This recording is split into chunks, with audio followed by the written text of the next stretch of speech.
Hundreds of millions already spent, millions more committed.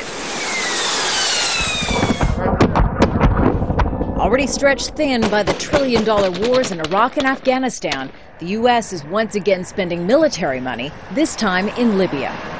Since operations began last week, leading politicians on Capitol Hill have expressed concern over the funding of the mission in Libya. And as the U.S. economy continues its climb out of recession, many taxpayers are also watching the costs.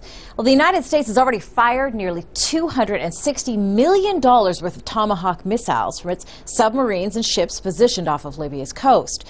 According to some estimates, wiping out Gaddafi's air defenses has cost upwards of $800 million. And once fully operational, maintaining that no-fly zone could cost an additional $100 million a week.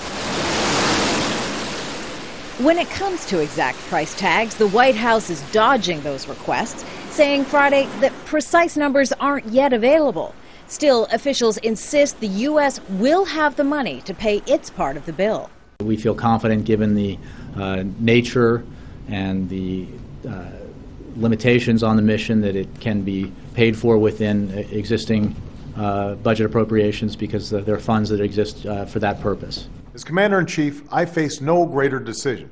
In his weekly video address, President Obama reminded his global allies they need to pay their part for the Libya operation too. This is how the international community should work. More nations, not just the United States, bearing the responsibility and cost of upholding peace and security. President Obama says the U.S. contribution in Libya will be limited to days, not weeks.